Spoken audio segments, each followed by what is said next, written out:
Alhamdulillahi Rabbil Alamin. Wabihi nasta'in ala umuri dunya wad din. Asyhadu an la ilaha illallah wahdahu la syarika lah. Wa asyhadu anna Muhammadan abduhu wa rasuluhu alladzi la nabiyya ba'dah.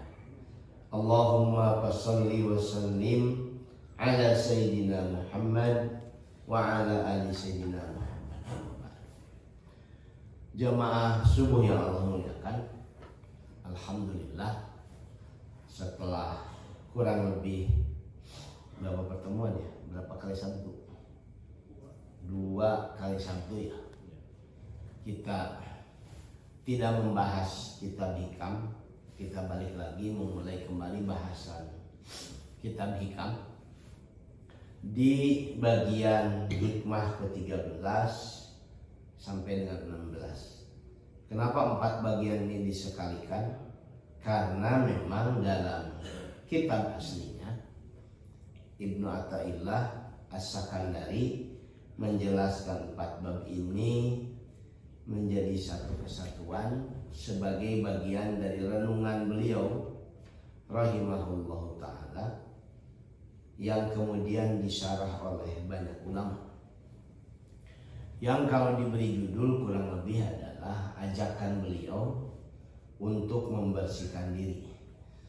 Sehingga kalimat ini bisa bermakna pertanyaan bagaimana membersihkan diri, tapi sekaligus juga bisa bermakna pernyataan, penjelasan bagaimana membersihkan diri.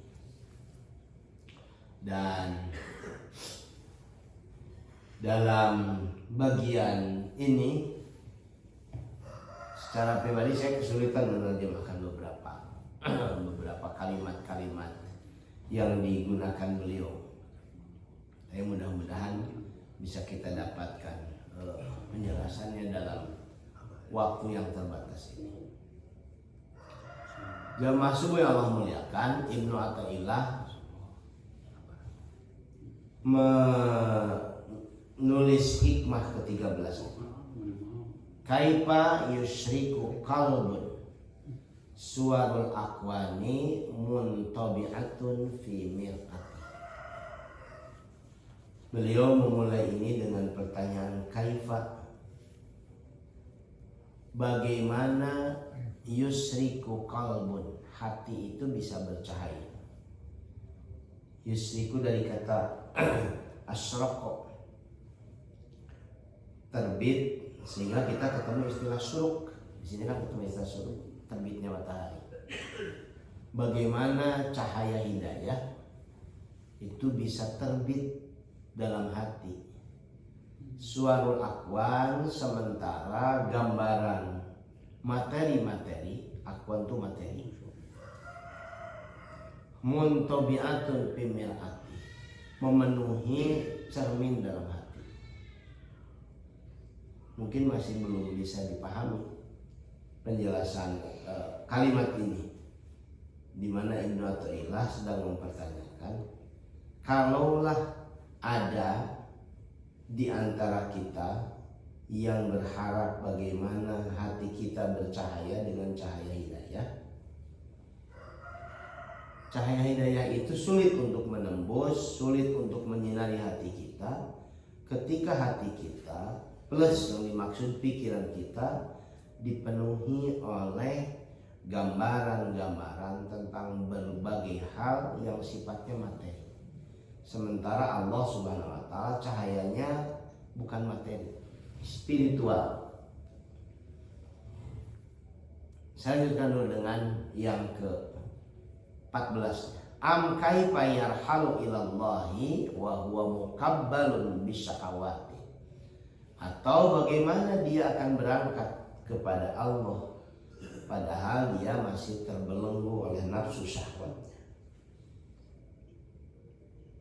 Kalau dilihat dari tampilannya, barangkali dari narasi yang dia bangun, seolah-olah dia sedang berangkat menuju kepada Allah, sedang melakukan safar ila Allah. Tapi apa yang mengganggu, memenuhi hati dan pikirannya adalah syahwat-syahwat, keinginan-keinginan materi yang tidak pernah terpuaskan dan terus-menerus menjadi orientasinya. Dalam yang ke-15, am kaifa yatma'u ayyadkhula hadratallahi wa huwa lam yatatahhar min janabati ghaflati.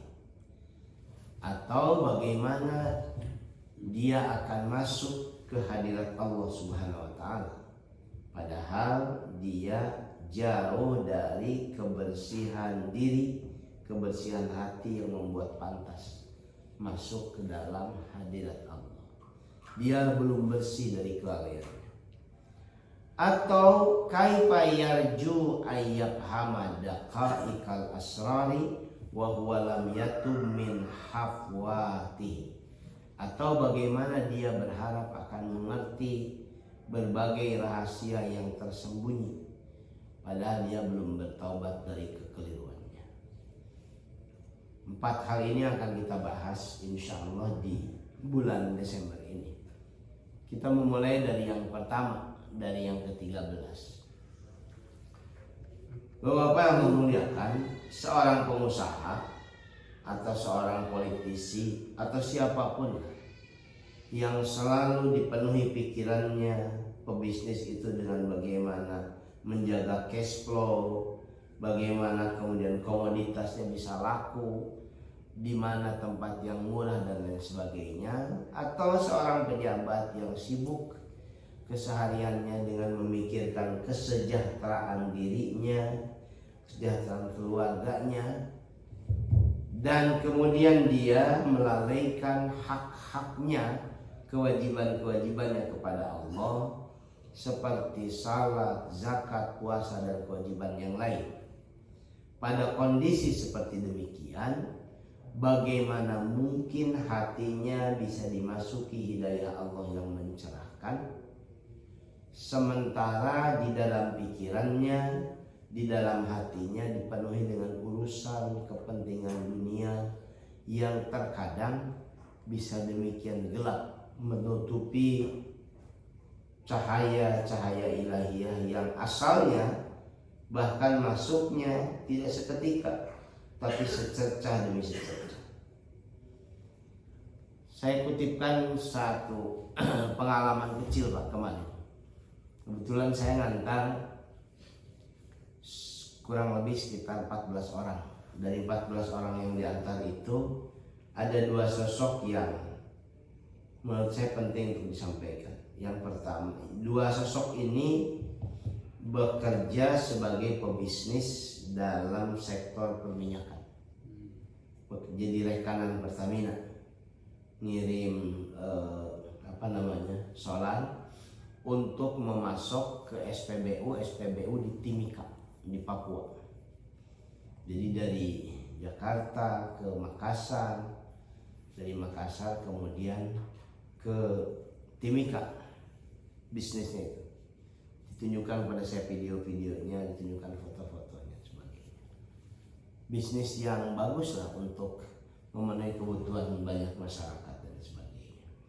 Tapi dari cerita yang bersangkutan, betapa bisnis ini sangat akrab dengan hal-hal yang dekat-dekat dengan kemaksiatan.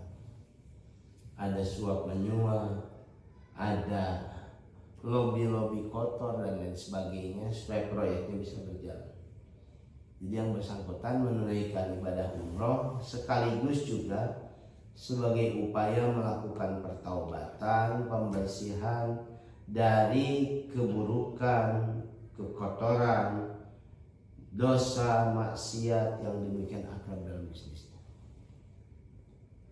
Jadi luar biasa, mudah sekali menangis melihat Ka'bah menangis, tawaf menangis, nanti sholat menangis, doa menangis sejak di Madinah sampai jalan pulang, apalagi ketika tawaf wada terus saja nangis dan lain sebagainya. Betapa dia merasa banyak dosa, betapa dia merasa banyak maksiat. Dan yang bersangkutan nanya pada saya, mungkin nggak Ustaz saya bisa terus dapat hidayah? Mungkin, sangat mungkin.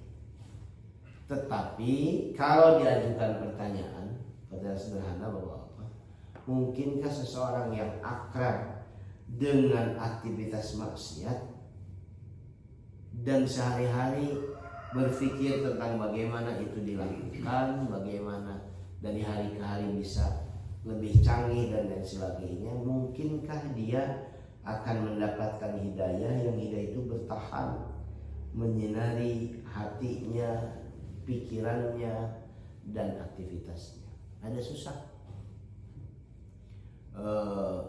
Ustadz Salim Bahreis yang saya baca syarahnya tentang, komentarnya tentang bab ini, beliau memberikan penjelasan tidak mungkin ada dua hal yang bertentangan bisa bersatu dalam satu tempat. Kalau kegelapan ada dalam satu ruangan, maka tidak mungkin ada cahaya di ruangan itu. Sebaliknya, kalau cahaya masuk, maka kegelapan sirna. Demikian juga kalau cahaya hidayah masuk ke dalam relung hati seseorang, maka kegelapan, dolalah itu pasti sirna. Dan demikian juga sebaliknya, kalau kegelapan, dolalah, ketersesatan dipertahankan, tidak mungkin cahaya itu bisa masuk. Tutup rumah kita, jendelanya tutup, semua yang berpotensi membuat cahaya matahari masuk tutup oleh kita. Maka kita dengan sengaja sedang menutup peluang cahaya matahari bisa masuk. Dan sebaliknya, ketika kita buka semua akses masuk ke rumah kita, jendela dibuka lebar, pintu dibuka lebar, maka cahaya matahari akan masuk dan kegelapan atau kepengapan yang tadinya ada dalam rumah kita berangsur-angsur sirna, hilang, untuk kemudian menjadi segar, ada sirkulasi yang sehat dan lain sebagainya. Kurang lebih demikian Bapak-bapak yang Allah muliakan, bagaimana hati kita bisa mendapatkan hidayah Allah Subhanahu wa taala. Sedikit demi sedikit kurangi orientasi materi kita, karena kalau sekaligus tidak mungkin. Maka sedikit demi sedikit kita sedang mengundang cahaya hidayah Allah Subhanahu wa taala masuk dalam relung hati kita. Karena bagaimana mungkin akan tumbuh dalam lubuk hati yang disibukkan dengan orientasi dunia, rasa cinta, takdim, hormat, dan khauf, rasa takut kepada Sang Khalik. Sangat tidak mungkin. Karena kedua hal di atas saling berlawanan. Jika salah satunya sudah menempati hati, maka yang lain pasti tidak ada. Hal yang berlawanan, kontradiktif, tidak mungkin berkumpul dalam satu tempat yang sama. Jika ada cahaya masuk, pasti tidak akan ada kegelapan. Demikian juga sebaliknya. Dalam Al-Quran, Allah Subhanahu wa taala memberikan penegasan. A'udzubillahi minasyaitonirrajim. Ma ja'alallahu lirajulin min qalbaini fi jawfi. Allah tidak menjadikan dalam rongga dada seseorang dua hati. Lirajulin min qalbaini fi jawfi. Dan mungkin ada dua kecenderungan yang sama dalam satu hati kita. Kalau yang satu lebih cenderung kepada materi, maka yang lainnya tentu akan mengikutinya. Tidak mungkin ada kecenderungan yang sama.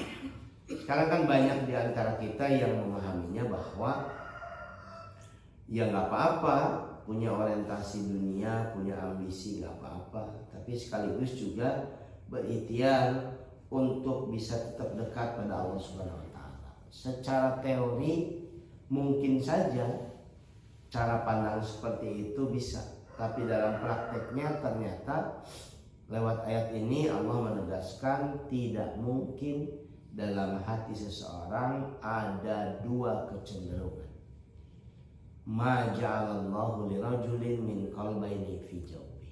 Kalau hatinya diarahkan untuk dekat dengan spiritualitas, maka orientasi materi sedikit demi sedikit akan semakin sirna. Sebaliknya, kalau hatinya dipenuhi dengan orientasi materi, maka spiritualitas yang tadinya ada sedikit demi sedikit sirna.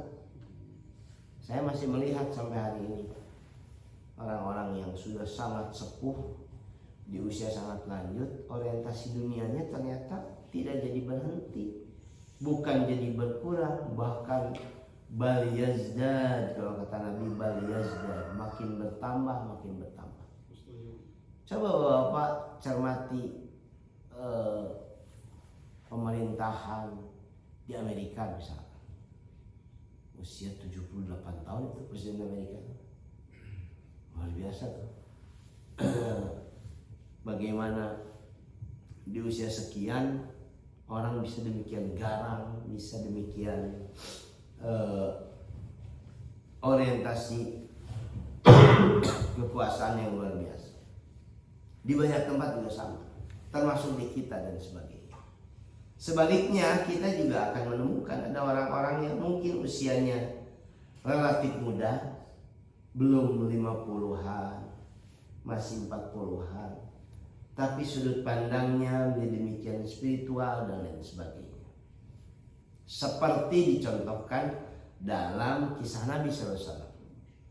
Dari pengusaha luar biasa, di usia sangat belia, dari 12 tahun beliau sudah ikut berdagang dengan pamannya, terus menerus sampai kemudian menjadi seorang manajer marketing yang sukses dan lain sebagainya. Di usia 40 berubah total sudut pandang hidupnya. Dia menjadi orang yang demikian spiritualis dan kemudian mengajak orang untuk menjadi orang-orang yang juga punya aspek spiritual dalam hidupnya, walaupun tanpa harus meninggalkan aktivitas duniawi yang menjadi bagian penting dalam upaya memenuhi kewajibannya. Dalam penjelasannya, kalau seseorang disibukkan oleh selain Allah, maka orang yang tentang Allah itu hanya menempati sebagian kecil dalam hati dan pikirannya. Karena itu jangan bermimpi dekat dengan Allah dan mendapatkan perhatiannya yang penuh, kalau perhatian kita hanya sedikit saja kepadanya. Lebih banyak justru dicurahkan kepada selain Dia. Wajar kalau banyak hal yang terjadi bagi orang-orang yang orientasinya semata-mata dipenuhi dengan dunia dan materi. Kehidupan itu justru makin menghimpit, makin menekan, bukan makin menenteramkan dan melegakan. Karena memang kita tidak mengarahkan secara sungguh-sungguh kepada ketaatan, tapi justru lebih sering untuk mengingkari eksistensinya. Kita lebih sering mengarahkan orientasi hidup kita pada kemaksiatan yang tanpa sadar justru makin menjauhkan kita dari Allah Subhanahu wa Ta'ala. Ini memang kalimat-kalimat renungan kontemplatif, meditatif yang disampaikan atau ilah dengan barangkali ya, karena menangkapnya saya dari syarahnya, dari penjelasannya, dengan target supaya kemudian kita bisa diajak melakukan perenungan. Kalau gunakan bahasa Sunda namanya rek kieu wae, tiba heula nepi ka ayeuna dengan dudunya we dan sebagainya. Kapan kualitas hidup itu akan dengan serius kita orientasikan, kita tingkatkan. Aktivitas kita sudah bagus kalau dilihat dari aktivitas keseharian kita, ke masjid, salat berjamaah, ikut ngaji dan lain sebagainya. Tapi kalau menggunakan orientasi sudut pandangnya atau ilah, apakah memang kita makin spiritual? Apakah kita memang makin dekat pada Allah atau tidak? Kitalah yang kemudian bisa memberikan jawabannya secara jelas. Betulkah kita makin dekat pada Allah? Betulkah kita makin bersemangat melaksanakan perintahnya Betulkah kita makin termotivasi untuk menunaikan kewajiban kita kepadanya, atau justru sebaliknya, kita yang terus-menerus makin menuntut kepada Tuhan untuk memenuhi kebutuhan-kebutuhan kita, dan kebutuhan kita lebih sering yang kita tuntut pada Tuhan adalah kebutuhan-kebutuhan materi. Kebutuhan-kebutuhan materi Tuhan dijadikan tools, sarana, instrumen untuk memenuhi kebutuhan kita. Kalau ditanyakan apakah boleh, tidak sih, tidak salah, tidak dilarang. Hanya saja ini bagian dari orientasi kita untuk melakukan perenungan. Apakah kita makin dekat kepadanya, kita makin serius melangkah untuk menuju kepadanya, atau justru makin jauh meninggalkannya. Karena itu kalau ada pertanyaan apakah kita semua sedang melakukan perjalanan yang sama, safar ilallah, berangkat berjalan menuju Allah, atau justru tidak?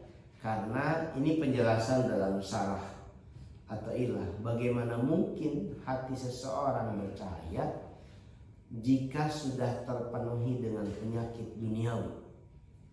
Disebutkannya oleh Ibnu Ajibah dengan maradud dunia, penyakit duniawi, yang penyebabnya ia sedang terbelenggu dalam tawanan syahwat dan hawa nafsu. Hati yang seperti ini sulit sekali diisi zikir dan sesamanya. Kalau sudah seperti itu kondisinya, bagaimana cara mengobati penyakit hati yang sudah lama bersemi dalam akarnya? Bisakah itu diperbaiki, dibawa ke dokter? Tentu tidak bisa, karena ini ada penyakit abstrak yang cara penyembuhannya pun istimewa. Bapak yang Allah muliakan, saya 2 hari lalu baca tulisan reportase tentang orang yang dianggap kecanduan parah judi online. Jadi seorang santri, saya baca di situs mojok.co, tulisan tentang bagaimana seseorang yang kecanduan judi online. Luar biasa. Santri yang biasa melaksanakan aktivitas ritual kecanduan judi online. Sujud terakhirnya diisi dengan permohonan kepada Allah supaya bisa menang judi. Bayangkan ya Bapak, sujud terakhirnya itu karena dia tahu dengan demikian istimewa, sujud itu posisinya dia meminta supaya gacor, supaya bisa terus-menerus menang. Dan ketika menang, katakanlah diberikan kesempatan menang, godaan setan luar biasa, dia menganggap itu izin Tuhan kepadanya. Sehingga semua yang disampaikan orang di sekitarnya, dari keluarganya, dari teman kerjanya, dari teman-teman nongkrongnya, itu nggak ada yang masuk bahwa dia kecanduan. Enggak. Padahal ratusan juta dia habiskan, sementara hanya belasan juta yang pernah dia dapat. Sangat tidak sebanding dengan apa yang, dan terakhir dia menyebutkan, ketika saya harus nunggu ayah saya yang sekarat di rumah sakit, saya berdoa di musala rumah sakit, memohon supaya kali ini diberikan kemenangan bisa membayar di rumah sakit. Jadi saya baca itu, ya Allah. Artinya apa? Persis seperti disampaikan Ibnu Athaillah ini. Hati seseorang, pikiran seseorang yang dipenuhi oleh selain Allah, Allah dijadikan sarana, jadikan instrumen untuk memenuhi keinginannya. Kalau doa-doa kita, harapan-harapan kita disampaikan kepada Allah dan isinya adalah upaya kita untuk didukung oleh Allah, keinginan-keinginan, ambisi-ambisi duniawi kita, maka itu sedang menunjukkan seperti disampaikan oleh Ibnu Ajibah yang mensyarah kitab Hikam Ibnu Athaillah yang saya baca. Bagaimana mungkin seseorang hatinya bisa dapat hidayah, pikirannya bisa dapat cahaya, kalau dia memenuhi pikirannya, hatinya dengan akwan, muntabiatun, dengan materi-materi yang sama ini mengganggu pikirannya, yang dia inginkan dia bisa dapatkan. Dan ia sesungguhnya berjalan untuk memenuhi syahwatnya, walaupun tampilannya, atributnya, bahkan ucapan yang kemudian dia sampaikan juga ucapan-ucapan yang spiritual. Sebetulnya dia sedang berjalan memenuhi syahwatnya, syahwat perutnya, syahwat kemaluannya, syahwat hartanya, syahwat pengakuan orang sekitarnya, dan berbagai syahwat lainnya yang justru makin menjauhkannya dari safar ilallah. Bukan makin dekat perjalanan kita pada Allah, makin menjauh tanpa kita sadari. Sholat tidak berhenti, ngaji tidak berhenti, tapi orientasi kita makin jauh. Kalau kemudian Bapak bertanya, ada yang seperti itu? Ada, karena Al-Quran sudah menjelaskannya 15 abad lalu. Di penghujung surat Al-Kahfi ada ayat yang memberikan penegasan seperti itu. Ironis luar biasa. Hal nunabbi'ukum bil akhsarina a'mal. Inkah kukabarkan kepada kalian tentang orang-orang yang sangat rugi perbuatannya. Bil akhsarina a'mal. Alladzina dhalla sa'yuhum fil hayatid dunya wa yahsabuna annahum yuhsinuna sun'a. Mereka melakukan perbuatan buruk, tersesat semakin jauh dari Allah, tapi mereka meyakini sedang melakukan perbaikan dan jalan menuju Tuhan. Cek nanti 105 kalau salah itu. Saya tiap dengar orang imam baca ayat itu, ya Allah, 15 abad lalu diingat. Ada orang-orang yang atribut yang dia gunakan, ungkapan yang sering dia kutip, kemudian aktivitas yang dia lakukan seolah-olah sedang mendekati Tuhan, tapi sebetulnya dia sedang memanfaatkan Tuhan untuk memenuhi syahwatnya. Syahwatul batni, syahwatul farji, syahwatul mali, syahwatul i'tiraf. Dia butuh pengakuan dari orang sekitarnya bahwa dia hebat, dia soleh, dia luar biasa. Karenanya berkali-kali para ajengan, para ustaz, guru-guru kita mengingatkan, jangan suka menjelaskan tentang aktivitas ibadah kita pada orang lain. Biarlah jadi bagian yang tetap kita jaga. Harus ada bagian dalam diri kita itu yang tidak diketahui orang lain, bahkan oleh orang-orang terdekat kita, oleh istri, oleh anak pun tidak, yang menjadi bagian refleksi kita kepada Tuhan. Apakah kita memang meluangkan waktu secara serius untuk mengingatkan diri kita sendiri, kita sedang safar ilallah atau safar ila ghairillah? Apakah kita sedang berjalan menuju Tuhan atau berjalan menuju selain Tuhan? Dulu Imam Ja'far As-Sadiq dengan dua kawannya melakukan tawaf. Saat itu kan masih asli.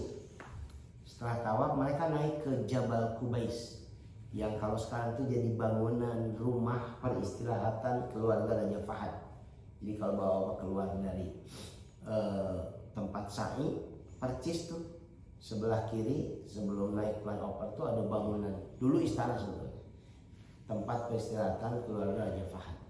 Itu namanya Jabal Kubais. Imam Ja'far As-Sadiq, cicit dari Imam Ali bin Abi Thalib radhiyallahu an, duduk di situ setelah tawaf dengan dua sahabatnya. Yang satu kalau tidak salah namanya Taus, dan sahabatnya takjub melihat orang yang sedang tawaf, sehingga bergumam bolak-balik, subhanallah, betapa luar biasanya energi orang yang tawaf itu nggak berhenti-berhenti. Imam Ja'far As-Sadiq membaca beberapa kalimat, kemudian mengusap wajahnya sahabatnya tadi, dan kemudian menyuruh dia, coba kamu lihat lagi seksama.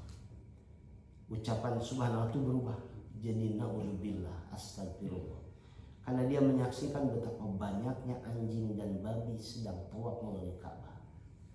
Itu kaget luar biasa.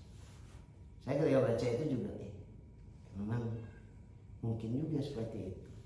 Tapi setelah jadi provider yang membantu orang melakukan itu, ternyata memang walaupun di rumah Tuhan, walaupun sedang melakukan aktivitas pendekatan, orientasi syahwat manusia itu bukannya makin berhenti, justru bisa makin luar biasa. Dia sampaikan kehambaan Tuhan untuk dipenuhi, untuk kemudian dikabulkan dan lain sebagainya. Karena itu penting melakukan refleksi sampai perjalanannya di satu waktu bertemu jalan buntu, mentok. Justru ia berangkat menuju kematian. Ila zadil ma'ad. Ada kitab judulnya Zadul Ma'ad. Zad itu bekal, ma'ad itu keabadian, bekal keabadian sebagainya. Ibnu Qayyim al-Jauziyah nulis itu. Kapan berhentinya syahwat tadi? Hatta zurtumul maqabir, setelah berkunjung ke alam kubur. Karena itu mumpung masih hidup, mumpung Allah masih memberikan kesempatan, Bapak-bapak, hadirnya kita di sini bukan kebetulan, tapi mudah-mudahan jadi wasilah Allah memperbaiki keadaan kita dengan ikhtiar kita. Ikhtiar untuk makin hari makin dekat kepada perintahnya, makin hari makin dekat kepada kewajiban kita kepadanya, kepada hal-hal yang makin mendekatkan diri kita kepadanya, dan jauhkan diri kita dari hal-hal yang makin menjauhkan diri kita kepadanya. Itu ngaji kita di awal bulan Desember ini. Insya Allah kita sambung dalam pertemuan selanjutnya. Panjang, sekali lagi ada 4 tema yang ingin saya sampaikan, tapi sementara mudah-mudahan ini jadi sarana kita melakukan perenungan. Apakah kita makin hari ini makin meningkat kualitas kita, atau sama saja, atau jangan-jangan ya tadi makin menjauh tanpa kita sadar. Mudah-mudahan seperti itu. Itu yang sampaikan. Pada yang menyampaikan pertanyaan 2-3 menit mangga. Kalau tidak ada kita doa. Enggak, silakan. Kalau dilihat kan 10 dari 10 sahabat yang dijamin masuk surga itu pedagang. Ya. Kemudian dalam konteks dakwah begitu banyak diperlukan dana, masuk membangun masjid, sarana dan lain-lain. Itu konteks pendidikan juga nggak kurang-kurang dana diperlukan juga. Nah, bagaimana caranya orang itu tetap produktif, menghasilkan duit misalkan, tapi hatinya tidak terjebak kepada hubu dunia kan? Kalau secara umum konteksnya hari ini kan hubu dunia kan. Ya. Jadi tetap hartanya ada di tangan, tidak di hati, dan dia produktif, tapi tetap dia artinya beramal dengan baik begitu. Nah, bagi orang yang sudah terlanjur terjerumus misalnya hubu dunia, mending kalau dunia ada, dunia nggak ada, tapi hubu dunia misalnya, ini keluarnya gimana nih cara keluar? Ini menurut saya pertanyaan bagus. Bukankah kita semua terlibat, atau dalam bahasa beliau tadi dalam tanda kutip terjerumus dalam aktivitas mencari dunia, dudunya. Saya bekerja secara profesional untuk bisa mendapatkan dunia yang digunakan seperti sampaikan beliau tadi untuk mengongkosi hidup kita, untuk membuat hidup kita lebih berkualitas dan sebagainya. Sementara disampaikan Ibnu Athaillah, itulah yang bisa jadi penghalang hati kita dapat hidayah sebagainya. Mungkin belum ada jawaban tuntas ya, sampai nanti kita ketemu sih jawabannya. Tapi yang jelas itulah sebabnya, ini kan materi tasawuf. Itu sebabnya dalam dunia tasawuf dibutuhkan pembimbing, dibutuhkan mursyid, dibutuhkan orang yang bisa menuntun para salik, para pejalan itu supaya tidak terjerembab, tidak salah jalan dan sebagainya. Kalau gunakan contoh seperti tadi disebutkan tentang 10 sahabat Nabi yang dijamin masuk surga, 9-nya adalah pebisnis. Yang item yang tidak boleh lupa adalah mereka dibimbing oleh Nabi SAW. Intens bimbingannya. Apakah dalam setelah itu terjadi juga, kalau melihat bagaimana para sahabat itu punya murid, bagaimana kemudian para tabi'in punya murid, dalam terminologi tasawuf itu menunjukkan bahwa aktivitas mursyid dan murid itu terus berjalan.